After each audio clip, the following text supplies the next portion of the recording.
Nous sommes le 25 novembre 2021, c'est l'heure de la revue de la presse et des médias israéliens en direct de Jérusalem sur Radio Kalita. La revue de la presse israélienne en direct de nos studios de Jérusalem. Et on retrouve Daniel Haïk. Daniel, rebonjour, et nous allons ouvrir cette revue de la presse israélienne par un douloureux dossier qui fait ce matin la une et la manchette des quotidiens et des sites d'information. La journée de lutte contre les violences infligées aux femmes. Oui, effectivement, Christophe, et ce matin, c'est incontestablement le Yediot Aharonot qui détient la palme de la meilleure couverture, puisque le grand quotidien consacre l'intégralité de sa première page à ce douloureux dossier. Le Yediot a choisi de donner la parole à Ruth Melnik, dont la sœur Lital a été assassinée il y a quelques mois par un infirmier qui l'avait soignée dans un hôpital psychiatrique. Il t'a pris, toi, ma seule et unique sœur, il a manipulé ton âme pure, il a pris ta joie de vivre avant de te prendre ta vie. Maintenant, nous œuvrons pour qu'il passe le restant de ses jours derrière les barreaux et pour qu'il soit le dernier de ces meurtriers. Fin de citation que l'on trouve donc en une du Yediot Aharonot. Le journal indique en page 4, eh bien, on peut lire de multiples témoignages de membres de familles, de femmes qui ont été assassinées.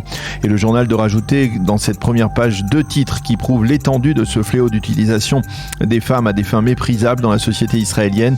2 titres effrayants. Le premier, eh bien, ce sont les aveux du directeur de la maison d'arrêt de Gilboa. Vous savez, cette maison d'arrêt qui a laissé s'échapper les 6 terroristes palestiniens il y a quelques mois. Celui-ci reconnaît que la direction de la prison avait fait une forme de proxénétisme avec de jeunes soldats israéliennes qui servaient dans la prison et qui ont satisfait apparemment certains des besoins sexuels de détenus arabes sécuritaires. C'est incroyable, mais c'est apparemment vrai. Ce titre est si stupéfiant qu'il fait également la une ce matin du Israël Hayom.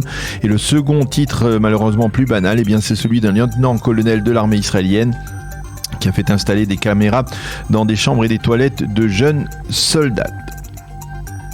Et justement, de nombreux éditorialistes ont voulu commenter ce fléau des violences contre les femmes en Israël. Oui, 4 de ces éditorialistes sont dans cette même et impressionnante première page du Yediot Aharonot. Limor Livnat, l'ancienne ministre, rappelle que 21 femmes ont été assassinées en 2021 par leurs conjoints, et elle se demande si ce dossier a été traité avec les autorités avec suffisamment de gravité. Elle appelle les femmes députées, mais aussi les hommes députés, à monter au créneau pour lutter contre cette situation particulièrement grave. Anat Lev-Adler parle de terrorisme contre les femmes et semble plutôt pessimiste pour l'avenir. Nous sommes encore loin de juguler ce fléau, écrit-elle, mais selon elle, la clé est dans la prévention. Rotem Yitzhak et elle aborde le dossier des marges qui existent en Israël entre les salaires des hommes et ceux des femmes. Lorsqu'un homme gagne 1 shekel en Israël, eh bien la femme gagne pour la même fonction seulement 68 agorot, et elle estime que ce fossé affaiblit les femmes et les met en danger.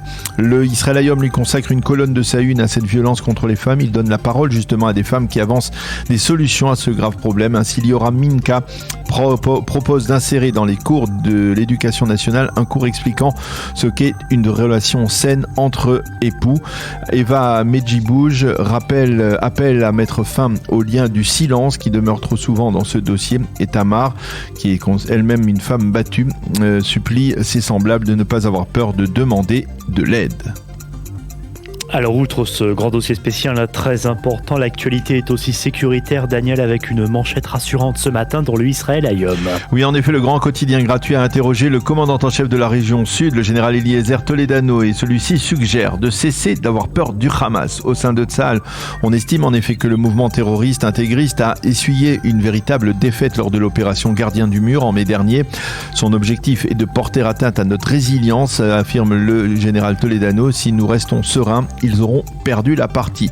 Et il affirme justement très sereinement qu'Israël s'apprête à trouver une parade au tir de roquettes palestiniens en direction du territoire israélien. Un entretien dont l'intégralité sera publié demain dans l'édition de la veille du Shabbat, donc du Israël Hayom. Un autre titre intéressant, en une du Israël Hayom, justement, un nouveau pays musulman pourrait normaliser ses relations avec Israël. Oui, c'est l'ambassadeur d'Israël à l'ONU, Gilad Ardan, qui l'affirme sans toutefois préciser de quel pays il s'agit. Ardan a été interviewé à l'occasion de la fin de son mandat d'ambassadeur d'Israël à Washington, où il est remplacé donc actuellement par Mike Herzog, le frère du président israélien. Dans cet entretien, Gilad Ardan parle de ses défis en tant qu'ambassadeur d'Israël à l'ONU, comme par exemple le dilemme de la conduite face à la Chine, qui est en conflit ouvert avec les États-Unis États-Unis, comme on le sait, ou encore de son combat pour une meilleure information sur l'État d'Israël, en particulier auprès de la jeunesse américaine. Mais à propos de normalisation, il faut bien avouer que la visite du ministre israélien de la Défense au Maroc ne fait pas ce matin les grands titres. Et oui, Christophe, cela peut paraître surprenant, mais c'est peut-être l'indice d'une réelle forme de normalité qui s'est instaurée dans les relations entre Israël et le Maroc. La visite de Benny Gantz, qualifiée avant son départ d'historique, n'est mentionnée qu'en petit titre dans les pages intérieures des quotidiens et des sites d'information israéliens.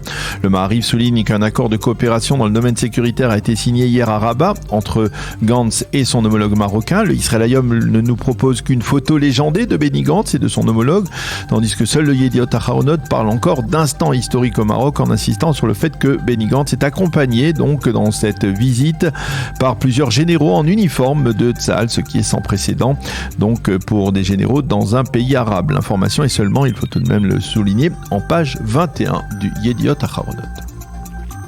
En l'absence de titre majeur sur la propagation du virus en Israël, le Maariv consacre sa page d'ouverture à l'épidémie qui relève la tête en Europe. Oui, effectivement, le journal qui possède un site d'information performant indique qu'en Italie, on a l'intention de limiter les non-vaccinés, les déplacements des non-vaccinés, tandis qu'en France, les autorités seront plus sévères avec un pass vert, avec le pass vert, sans toutefois envisager d'imposer un nouveau confinement. C'est en tout cas ce qu'écrit donc le Maariv qui précise qu'en Slovénie, Tchéquie, Hongrie et Hollande, le virus est en train de se propager rapidement et les autorités prennent de plus en plus de mesures restrictives. Le site Ynet cite également des experts européens qui estiment que le plus dur de cette 5e vague est peut-être encore à venir.